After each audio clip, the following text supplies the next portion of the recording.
Now, our third driver is about cutting red tape. And I've talked about this lately to both the primary sector, where you can scarcely see the paddocks, I'd say, for the red tape that's in place. Farmers I talk to regularly up and down this country now spend 30% of their week form filling and doing paperwork, not doing the farming. And so we're going to end Labour's war on farming. We also want to boost the tech and the tertiary education sectors. We're going to change the immigration settings to make immigration a more flexible and helpful tool to ease the skill shortages where we have them. And under national, any new regulations will need to be justified on outcomes, not on politics and spin. We're going to restore the 90-day trials because they make sense. We're going to scrap the fair pay agreements that are all about imposing union deals on Kiwi workplaces, whether they want them or not. Now, fourthly, we really are going to get infrastructure built. High-quality infrastructure drives economic growth, it boosts our productivity, and it enhances our way of life. And New Zealand has a really large infrastructure deficit, which is contributing to unaffordable housing, congestion, and poor water quality as infrastructure as well. We'll establish, as we've talked about, our National Infrastructure Agency to connect domestic and international investors with infrastructure investment opportunities, because New Zealand is not good at doing that right now. In addition, we're going to build roads. We won't be building roads like Labour is building Auckland Light Rail. We'll be actually getting things done, and to help bring down emissions on transport, we'll establish a nationwide network of 10,000 public EV chargers, and we'll reduce the consenting requirements for renewable energy investment. And as I mentioned, immigration will be used as a tool to help New Zealand achieve its aims, and growing skills is in fact the fifth part of our economic plan. We're going to up New Zealand's game in competing for the best and the brightest that want to come here, because immigration, like regulation, is about quality, not quantity. And a working economy needs working people. And we're going to ensure that our kids get a much better education at school because they are New Zealand's future workforce. And we're going to help young people get off welfare and into work with targeted support to assist them for those that are trying. And for those that don't, there'll be sanctions on their benefits. Now, the final part of our economic plan is backing ourselves to compete on the world stage because we absolutely have the talent to do it. New Zealanders can foot it with anybody in the world. Now, trade is at the heart of New Zealand, and it's at a key driver of our prosperity. And we're going to invest more in those relationships where we see opportunities for more trade. We will work relentlessly to remove the barriers that make it so hard to get our high-quality products and services to those markets to sell. We'll also give tourism a boost with a new Great Walk and broaden the eligibility for working holiday visas, because those are a big source of labour, especially for tourism and hospitality industries. So in closing, what I just say is National's plan for rebuilding economic growth is comprehensive, it's decisive, it's common sense, it's practical, and it'll work. A national government will be a government that actually gets things done. We will rebuild not only New Zealand's economic growth that is forecast to be so worryingly anemic, but we'll restore the country's mojo, we'll restore the country's confidence, and we are going to restore this country's ambition. I tell you, we have everything to be a successful country out there in the world. There are no excuses for why we cannot do well for ourselves. The only problem we've got is we need a government to actually unleash it. And if urgent action to strengthen the economy is not taken, as Nicola said, more and more New Zealanders will find themselves dropping their children and their grandchildren off at the airport as they head off overseas on search of better jobs, better wages, and better living standards. And none of us want that. I don't want that. You don't want that. So my message to all New Zealanders doing it incredibly tough right now is that help is on the way. Our 100-point common sense economic plan will rebuild the economy to get it working for you. A stronger economy is how we reduce the cost of living. A stronger economy is how we importantly get the public services we deserve and so desperately want. I want you to know we back you. We want you to be part of this rebuild as well. Thank you again for being here today. Really appreciate it. And with that, I'll pass back to Mahesh. Thank you.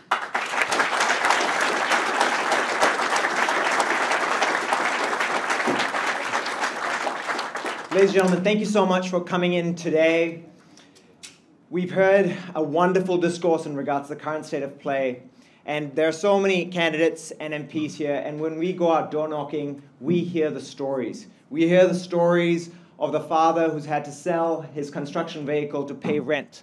We hear the story of the single mother who's got to pay bills and is struggling. And as much as you talk about the economy, these are the pieces, right? And thank you, Nicola, and thank you, Christopher, for charting out a clear piece around the financial situation of the country and a brave new economic future. Thank you so much. Ladies and gentlemen.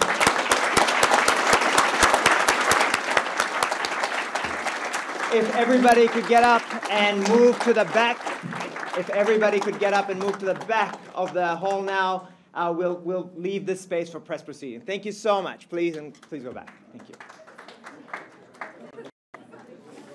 Did you want your call? Thanks. Yeah. Thanks.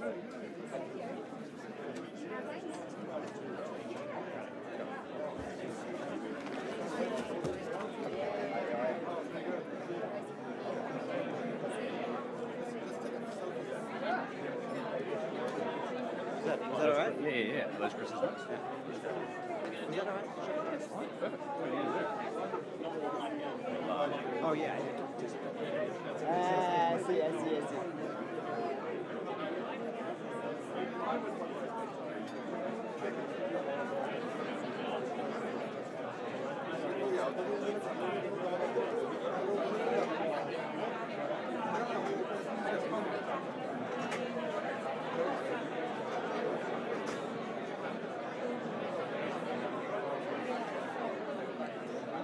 Go to the back. Well, is that okay? I didn't introduce myself. Did you notice that?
and No one trinkets wants anything. And no one wants it. Books So are the worst. Oh, no you one can't. wants it. You literally cannot give books away. Get rid of all your stuff. That's Oh, what I say. yeah, Don't really keep like Swedish anything. death cleaning, but at Yes. at quite a young age. No one wants the photo of you as a baby. No one. No. It's just, yeah, it's a bit depressing. Oh. But this is quite because I like the story because it was Birkdale Beecham, which is where I grew up, and the boys went to Westlake Boys, which is my little co-parent school. It was a lovely, warm story. It is, and someone, and she put them on the internet. The person, her name was Claire, and she said, "I'm a little bit worried because I didn't get permission because I didn't know who they were." But of course, the internet loves a mystery, Yes. and everyone comes on board. And sure enough, and they'd all they think the photo was maybe at one of the boys' wedding, and they yes. hadn't seen each other for years, and it's given Yeah. them a reason to get back together.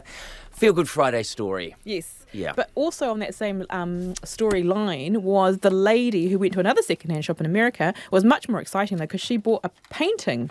And she just took it home. She bought it for $4, I think it was. Yeah, $4, yeah. $4. Mhm. Turned out to be one of the lost paintings of Wyeth, JLY. It's like a lotto thing, eh? Like, Oh, there's NC always a wire. chance. There's always a chance that the painting is valuable, but more often than not, I imagine not valuable. Yeah. But Sold it for $191,000 from her $4 initial investment. now I am thinking maybe I should spend more time just collecting art from second-hand shops and auctions and paying as little as I can and then putting them online and seeing if someone goes, oh, that's a lost master, but... No, But it's they mostly just probably dogs won't. playing. It's mostly just dogs playing poker that you Yeah. find. Good- oh, remember the great Roald Dahl story of the No. guy of the antique hunter, and he tracked down this very rare and very valuable piece of furniture, and he convinced the guy to buy it for hardly anything. So I'm just going to buy it for firewood, and he came back to collect it, and the guy, spoiler alert, the guy had chopped it up into pieces for him. Oh, that's odd. Oh, it's No. great. It's one of the great. No. One of the Yeah, great Roald but Dahl that was. stories. I loved that story, and that's why you do go into secondhand shops and you rummage around, eh? I love a rummage Yeah. in a second-hand shop, but you always come away with something that you don't really need, and really it's, people talk about the circular economy. That's basically second-hand shops, where Yeah. you just go and buy stuff and you drop off stuff that you don't want that you'd bought at another second-hand shop, Yeah. and this just goes on. Or the auction houses. And on. Yes, I think I always end up buying things like nutcrackers, which I think What? I think I need a nutcracker because otherwise I've got a whole lot of fresh walnuts and I have to use a hammer, and I get too enthusiastic and I smack them and then they go all over the kitchen. But don't you, when you're buying a nutcracker, don't you think, wait a second, strange into deja vu, have I bought a nutcracker before? Well, yeah, it's a good point. Yeah, you're right. But they're not all nutcrackers are created equally. Some of them don't actually crack the nut. Yeah, I got banned from buying a lot of like local history books and things like that, and I was banned when my wife found another unopened paper bag of local history books. Yeah. Because they're there. We travel, and there's been a lot of kerfuffle in the last little while around the airport and the queues at the thing. The civil society breaks down when people feel as if they can just flout the rules of etiquette. There was a guy on a plane, of course he was American, and it was described as a mad 21 second dash down the aisle. He's in row 25, literally as soon as the plane, people are unable to take their seatbelts off, he's up and he runs down the aisle, he's going underneath people who are reaching into the overhead lockers and gets to the front. He says, this is how you do it, get out of the way. Yep. And I just thought, Everyone, either people Why? hated him or they admired him or they envied him. Yeah. I'm very much a person that I wait, but I'm not. I don't like doing last off, to be honest. But I'm never in a hurry in my life. It's like water, the decorous sort of flow of water from the front, as people. The worst one is the people who put their bag behind them. And they have to get up and they try to go down to get them. Yeah, but sometimes that's all you've got. If you've got, like, everyone's taken all the overhead because they've got too much luggage. They're the ones that you should hate, really. They haven't paid for the extra bag and they're carrying everything Why on the have plane. they got 3 bags? How did they manage to get that in? How did they manage to get that on? But I like the fact that they did some research into the best way of doing it, the most efficient way of clearing a plane. And it was the oddest one. It was like everybody on the aisle goes first, then everybody in the middle goes first, not into next, it. and then How? everybody goes. How do you choreograph It was that? 35% faster. God, look, I tell you what, when people are queuing to get off the plane, and I'm a little bit of a waiter, I'm happy to kind of Yeah. wait. I try not to check a bag, actually, to be honest, because Same. that time you're waiting for a bag, that's your time. You never get that time back. And I'm quite happy to wait, but I don't even know what I was going to say. Oh, no, I know what I do. And while I'm thinking, because I like to sit in the exit row as well, because I want the responsibility of, What, saving people's lives? Yeah. Oh, really, just no. getting off first. Because I've seen how long it takes people to disembark calmly and peacefully. And if there isn't some kind of an incident, no one's getting to that door. Well, you fly a lot as well, don't you? Yeah. And so I've got a lot of strategies. Over the top of the seats, That's the way to go. What? Yeah. If there's an accident, you don't try to get into the aisle because everyone's in the aisle. Boom, straight down the Over seats, the women straight and over the children. seats, like hurdles. Crushing people. I mean, over the women and children. I mean, if they're still sitting in their seats, then Sorry. perhaps they're I mean, unconscious. They won't notice. I On don't one of know. those little regional airline planes with probably only about 12 seats, and Oh, I love a radar's small just plane. he's just flying straight along the top. I really enjoy those really small planes, like the ones out to Great Barrier and things like that, where the Like the pilot, Cessnas? yeah, literally the pilot drives the little golf cart and gets you out to the plane, and then you help them load the bags on, and you're sitting next to them in the front. But I do love you ever those sit in planes. those and wonder what you would do if they just suddenly flaked on you? Like, do you ever sort of watch and think and visualise, okay, I might have to actually fly this thing? No? I'd- No. No? How hard Okay. could it be? Is it Well, hard? Could you Google it as you're doing it? You yeah. could probably Google it. How to fly a plane. Quickly. We've got to talk about methamphetamine, people. Yes, we have. Yeah. I love journalists who try to push the system to see where the rules apply. Kirsten Drysdale just had a baby. She's a journalist for ABC over in Australia. And she answers a whole lot of strange readers' questions. How far can you push things? And she thought, I wonder how inappropriate a child's name can be. And so she's just had a child, and she put the form in to say, I would like my child to be called Methamphetamine Rules. And thinking, they'll never allow that. And lo and behold, a birth certificate turns up. And there is the name Methamphetamine Rules. She says, I don't know how it slipped through. Maybe they thought it was Greek or Roman. Or funny. Or funny. That'll learn you. Yeah. Yeah. But why don't you just shorten it?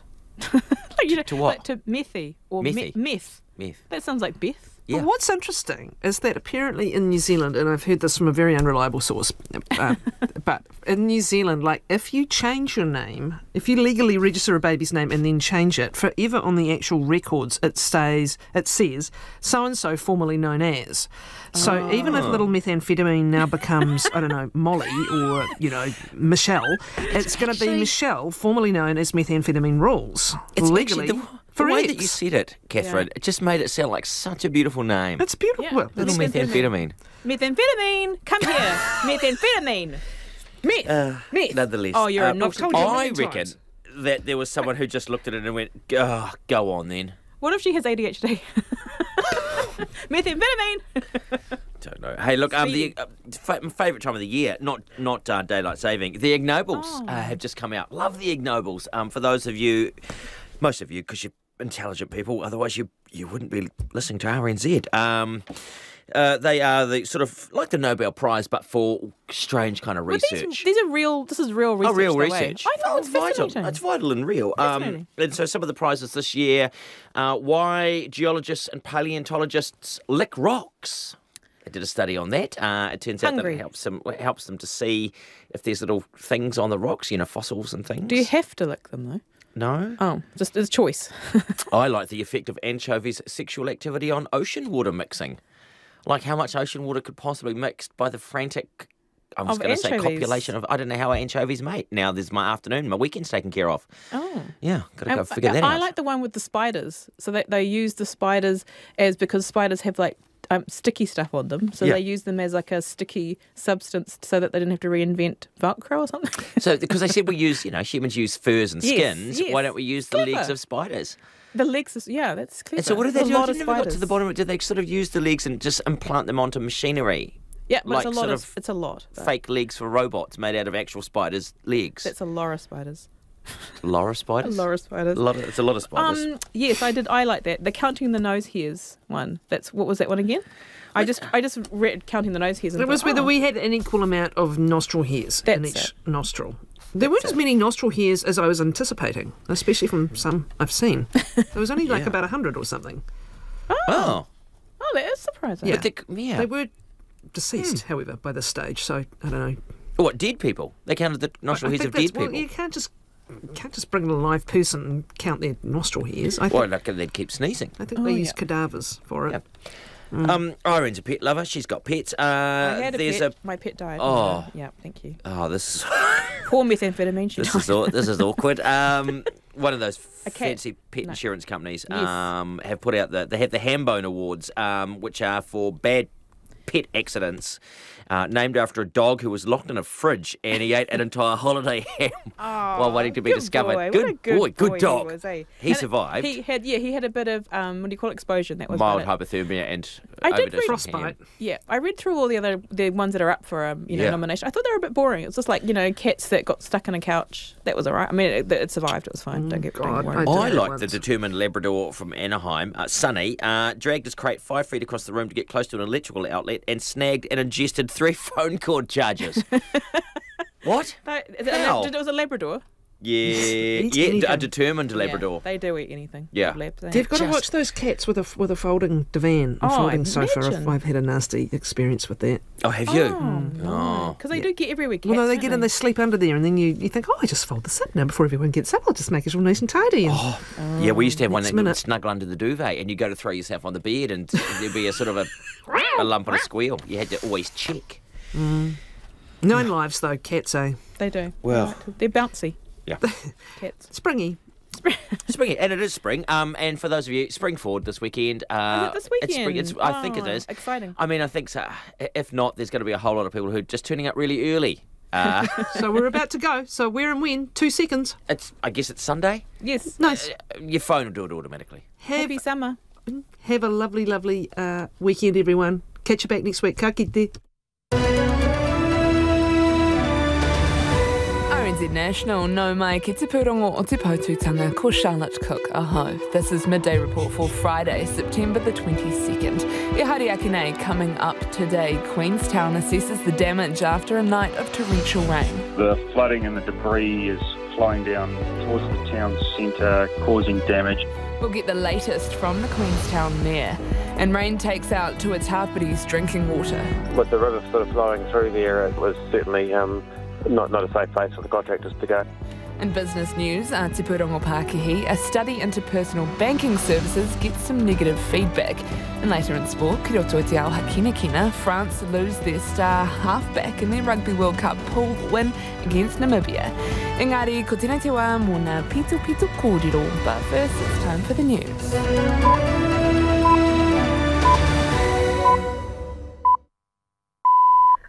RNZ News at midday. Good afternoon, I'm Nicola Wright.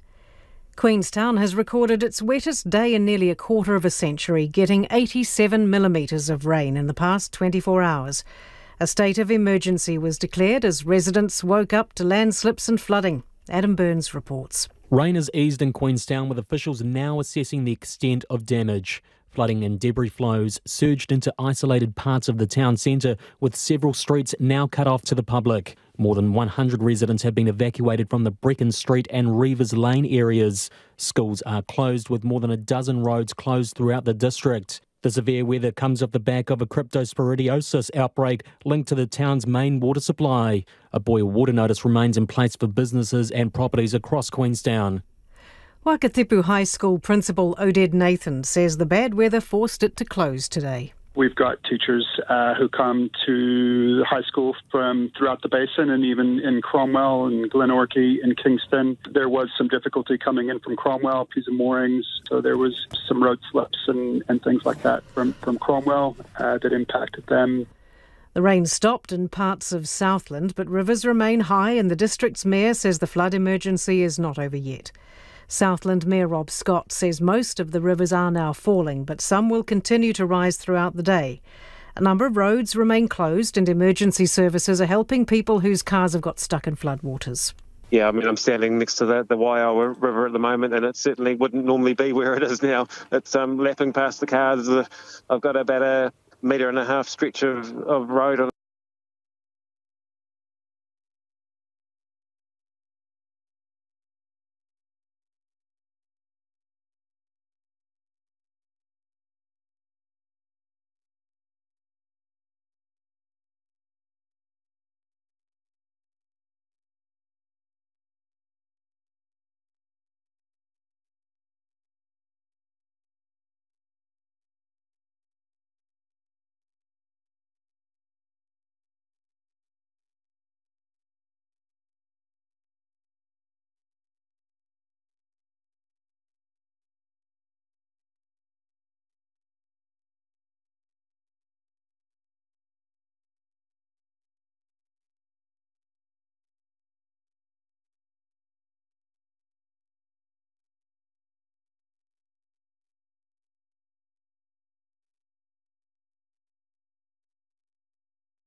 How much is the 100-point plan going to cost? Well, as we've said, we've announced over 40 policies in this election campaign already.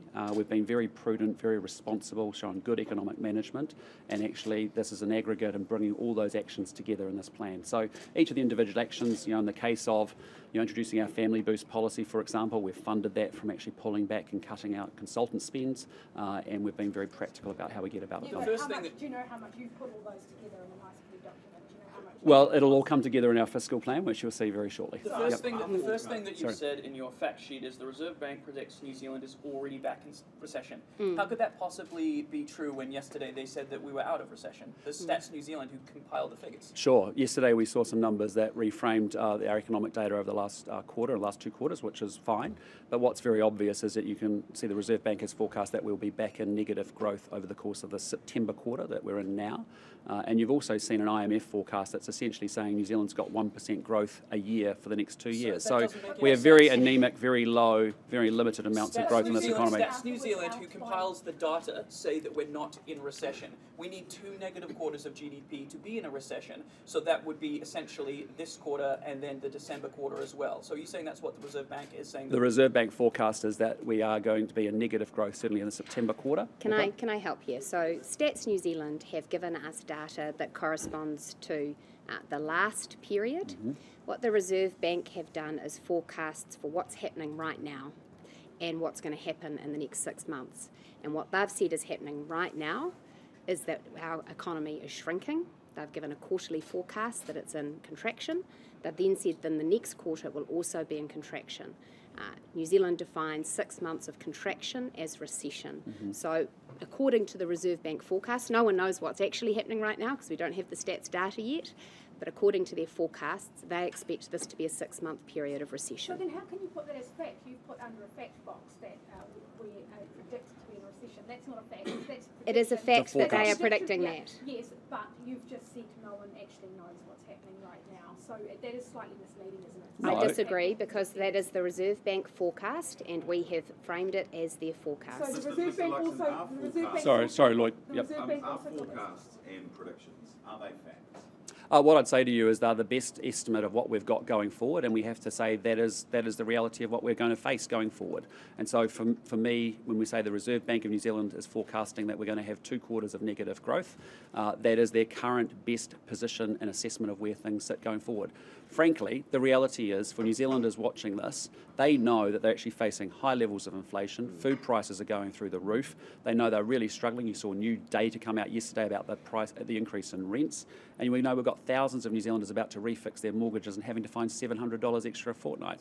So New Zealanders see and feel it, as I've been saying. And the reality is, whether you look at a number of different forecasts going forward, the reality is New Zealand has incredibly low, anemic, low growth. That is not an answer that we have to accept. So the forecast is the best estimate and assessment of where things are going, but we do get to change things and actually change where that forecast goes in reality. And that's what this is about today.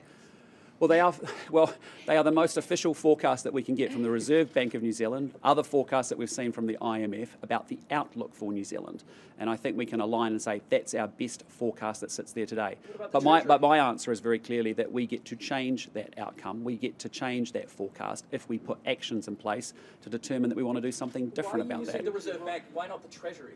Well, it's just the Reserve Bank is the ones that have been saying we're probably in negative growth this September quarter, likely to be again in December quarter.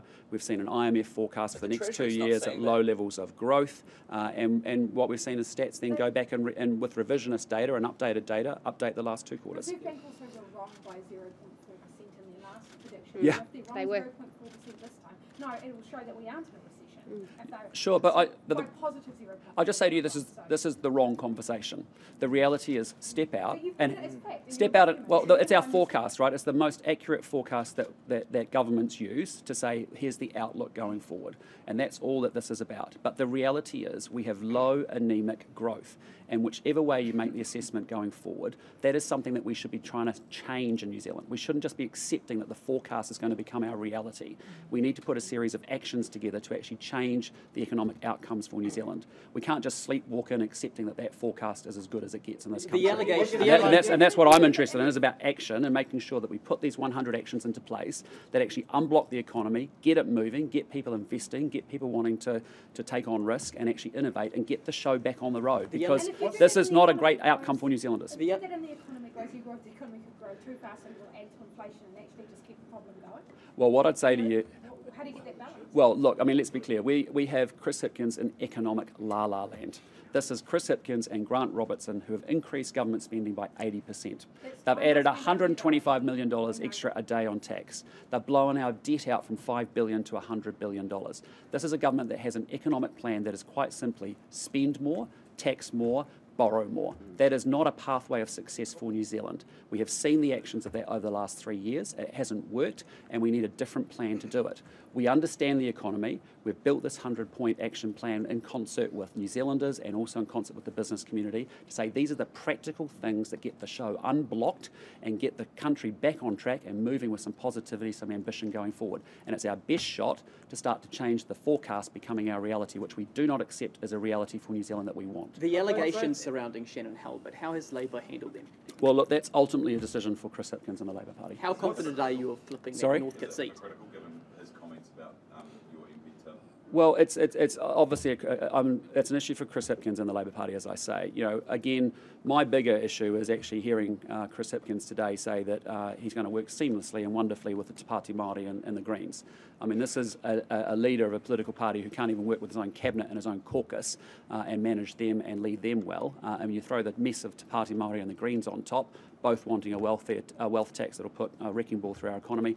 That is incredibly worrying. But ultimately, I'd say that's an issue for Chris Hipkins. The Northcote seat, though, how confident are you of flipping that back? Well, we are working incredibly hard across the country. I've spent a big part of the first part of the campaign in marginal seats up and down this country. We've been in historically Labour seats, we've been in marginal seats, and you know we see huge enthusiasm. New Zealanders want to change the country, the direction of the country. It's that simple. They want change. They're over it. This is a government that's had an absolute majority for 3 years and couldn't get anything done. New Zealanders know that if they just let them carry on, that's a recipe for disaster for us. And so, very clearly for us, the message is simple. If you want to change the government, guarantee a change of government, party vote national. We're making that case in marginal seats, red seats, and blue seats. And you talked about coalition arrangements there. Did you get a chance to watch the debate last night? I haven't seen the debate last night, no. There was quite a lot of conflict between... No disrespect, but I back my ability to lead a coalition incredibly well and get the best out of that. And so you could work with both of them. I mean, did you see David Seymour and Winston? I haven't seen the debate from last night. Have you spoken to Winston at all? How sitting around at the cabinet table with David Seymour and Winston Peters? Well, look, I'd say to you, you know, and my message has been very consistent over a number of months. There is so much at stake, and do not put at risk putting Chris Hipkins, who can't lead his own party, with Te Pāti Māori and the Greens together in a government. That is an absolute coalition of chaos. You know, you've got one party that wants to abolish prisons and another party saying they're going to be tougher on crime this time. You know, it doesn't make any sense. So if you want to change the government, you have to guarantee a guaranteed change as a party vote for national. That's what I've been consistent about. Do you trust Winston Peters? Because last night you had him in the debate say that in the 2017 negotiations, Bill English said to him right at the starting point that there was going to be a coup and that Judith Collins was going to roll him, and so Winston Peters said, well, I can't deal with that, and that is part of the reason he went with Labour. Bill English has told Newsroom that that is a complete fabrication and utterly untrue. Can you actually trust Winston Peters? Well, my message to the New Zealand people is don't put this election at risk. You know, 3 years ago, this country voted in every single electorate for the Labour Party except for one, Epsom. They voted for the National Party. And so that party vote put in place an absolute majority and a government with an absolute majority that actually hasn't taken this country forward. The country's gone backwards over the 3 years. So don't put that at risk again. Be very intentional about what you're going to do with your party vote and party vote national. But David Seymour and Winston Peters obviously think that there is potentially going to be a situation where they're working together, because David Seymour's completely softened his position in the last week and is now saying he would work with Winston Peters, when a couple of weeks ago that was unheard of. So they're obviously lining up thinking that Winston Peters is going to be in play. Well, again, I just boil it back to say there's a lot at risk at this election. If you want a guaranteed change of government, party vote national. It's been my consistent theme. Well, no, but I want New Zealanders to understand that they're going to need New Zealand first. So what is your position on that? Well, what I'd say to you is I do not want New Zealanders actually doing anything other than voting for any other party other than the National Party. It's that simple, because there is a lot at stake at in this country. We cannot have an economic situation and that forecast that we just talked about becoming reality. Can you from both of we need strong national-led government, and I'm confident we'll have strong, stable government on the other side. But I tell you what's not going to work is Chris Hipkins, who can't lead his own cabinet and caucus, has had a 3-year absolute majority and got nothing done and taken the country backwards. And then you throw Te Pāti Māori with its co-leaders on board, and then you throw in the Greens with its co-leaders on board, and I'm telling you, you've got an unholy mess at that point in time. What's the timeline on the release of your... Like a really weird question, but I'm quoting Winston Peters here. Will you keep your trousers on in coalition negotiations? Again, I'm not focused on that. I'm focused on making sure that New Zealand people understand what's at risk at this election and why a national party with a 100 economic point plan to get this economy firing, get it growing again, so that they've got opportunities so they can get ahead is actually what they need to be focused on. The New Zealand people... The New Zealand people will determine the outcome of this election, and that's why I'm talking directly to them to make it incredibly clear for them. Do not muck around. Do not be non-intentional with your party vote. MMP elections are notoriously and always close and tight. So you need to understand what is at risk. We have been here before.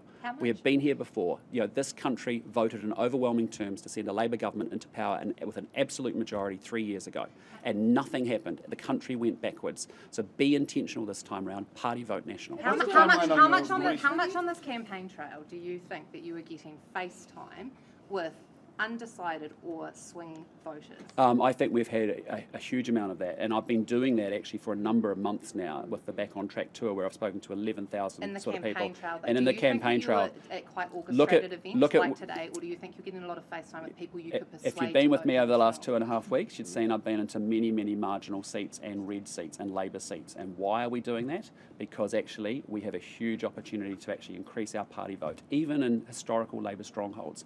If I look at my observations of Chris Hipkins, he's trying to save his furniture, and he's actually going to deep red seats, and actually that's where he's spending his time. What's the rationale for going back to Auckland every night? Well, it's just actually how my schedule works, in terms of just how the schedule works. So it's a good base for us to execute from and go out where we need to go. Houston is touting police stats showing ram raids at a 2-year low. Well, no disrespect, but this government's had 6 years to sort out our law and order challenges in this country. I saw a ridiculous proposition, I think yesterday or the day before, where Hipkins comes out and says, actually, I'm sorry, we're actually going to get rid of our only target that we had on crime and law and order, which was a 30% reduction in the prison population. You're going, yeah, right. You've had 6 years, and 11 days out from an election, you say and do anything you can to see whether you can win it, and that ain't going to cut it. Because the New Zealand people know they are not feeling safe in their homes, their businesses, their communities. The New Zealand people see crime each and every day. Just look at the images in the last 72 hours across this country. And they see violent crime up, they see retail crime up, they see growth in gang membership, see ram raids happening multiple times a day. So, you know, we get to choose that, and that's what I'm saying to the New Zealand people. This election is a really important one because it's going to shape where we go as a country for generations to come. We get to choose whether we accept that every 6 months there's more frequency, more violent, more gratuitous crime. It's showing it's at a low. I'd just say to you, go talk to the New Zealand people, and they see violent crime, they see retail crime. No, violent crime's up 30%, retail crime's up 100%. There are 9 gang members for every 10 police officers in this country. There is a ram raid happening every 11 hours in this country. And so those are the reality of what's happening, and New Zealanders do not feel safe under this government. It's been soft on crime. And I'll just say one more thing I want to say is that it's very interesting to me, isn't it? We've seen Harry Tam have 13 different hui out there trying to enrol gang members to actually support the Labour Party. And that just says everything. That the gangs don't want a national law and order policy. They don't want people like Mark Mitchell who understand what it's like at the front line and how we back our police. You know, in Australia, we've taken very similar laws and approaches that we've seen in Western Australia and Queensland in our policies. and the gangs are actually forming their own political party over there. Well, here in New Zealand, they don't need to do that because they can actually just support the Labour Party. I mean, you talk about misinformation, and you've got your fact-checking website, and Chris Bishop sitting behind you has made a big deal about this. But Labour would be furious that you're saying that they're endorsing this. Well, why don't we have every single Labour candidate? They can't. Well, why don't we have Chris Hipkins come out very strongly and say he does not want their vote and reject it outside? Why, if he's so strong about it, why has this government given them $2.7 million worth of rehab money, when you think about that? Why, when there was a cabinet paper taken to cabinet just in the, recently, they actually decided they'd continue to fund connections with gangs? So why? So let's hear him say that, and let's hear every single MP and every single candidate across the Labour Party across the country say that exactly in the same way. He has said basically exactly what you just said about the gangs and Harry Tam. Yeah. They don't want their vote. Yeah, well, all I'm saying to you is Harry Tam doesn't want a national government. That's pretty obvious, and he's actively campaigning and endorsing Labour's vote. Because they're soft on crime, right? They're soft on crime, and the gangs know they're going to do better under Labour than they will under National. So anyone who supports National, how do you know we're out there supporting National people that you? Well, I'll just say to you, I mean, it's just interesting to me that the gangs are out there, having had 13 hui, an activated campaign for the first time that we've seen in many election campaigns, saying that they're actually wanting to sign up people, enrol people and endorse the Labour Party. I think Chris Hipkins should be even stronger with his rejection of that. What's the timeline on the release of your fiscal plan? I'll let Nicola talk to that. We'll be announcing our fiscal plan well in advance of the election. I'd encourage everyone here to ask Grant Robertson the same question. And the reason for that is, while he has released his pre-election update, since then he has announced hundreds of millions of extra campaign promises above and beyond what's in the budget. The budget also notes a number of significant fiscal risks should Labour be re-elected. Auckland Light Rail, the income insurance scheme, the Lake Onslow project. So Grant Robertson needs to tell New Zealand how he plans to pay for all of that. And I think he will do what he has always done. He'll completely blow the Treasury forecast. So you cannot believe what's in the pre-election update. Where's his fiscal plan? In advance of the election, do you mean in advance of advance voting opening? Yes. Or? Okay. Some of those fiscal risks include things like building more state houses, and there's not necessarily enough money to build more state houses. You said the other day that you do want to keep building them. Is that going to be part of your fiscal plan? Is there going to be money in there to build? Yeah, I mean, our commitment is very clear. Chris and I have talked a lot about it. I mean, we are confident that we can deliver the track that was laid out in the budget this year by the government. Our mix will be slightly different between KO and community housing providers. But, let's be clear, across the housing market, Labour has been an abject failure, whether it's home ownership, whether it's rental, whether it's state or social housing. And the issue is about lack of supply. So we are very committed to that and actually getting outcomes. So there's definitely money set aside in that fiscal plan. Well, Kāinga Ora have already had significant capital funding committed to them, so we will be looking to get a lot more value out of that funding. Can I clarify too? Free school lunches. Are you committed to that for the whole next term? Yes, we are. What we are, we think that's a good program. It's a program that we said we've supported and will continue to do so. But we are also concerned about waste and efficiency and effectiveness of the program, and we'll be wanting to look at that like we want to look at all programs across the country. $650 million. Are you Sorry? costing it at $650 million across the forecast period? Are you going to spend the same amount of money? Well, I just think it's, again, an unusual thing, isn't it? It's a policy that Labour purport to say that they want to do. They cut the money after April 1st. Over 4 years. Are you committing the same amount? What I've committed to say is we will support the program. We think it's a good program. We continue to support it, but we do want to see more efficiency, better effectiveness, and less waste. Less than $650 million. We want to make sure that we can deliver all the programs that are working. We will continue to look at every program to make sure it's efficient and effective, so we can get money to the front line to improve services across New Zealand. Will you commit to the same amount? Sorry, Katie. Will you commit to the same amount of children? Yes, I mean, we believe that actually the program is a good program, it's the right program. I've said to you consistently, where we see good programs, we will support it. Where we see poor programs, we will stop them. But actually, in the case of a program like this, I'm also conscious that when I talk to schools and when I talk to school lunch program providers, there is also huge amounts of wastage, and we need to work at the efficiency and the effectiveness and the delivery of the program as well. Will you cut the quality of those meals? Hipkins says that you're going to swap out multi-grain bread and put white Oh bread my in. goodness! I mean, honestly, you can't make this stuff up. I mean, honestly, this guy is so desperate now. He's literally throwing anything at a wall to see what sticks. Honestly, you just can't make it up. What I have said consistently is that we support the program.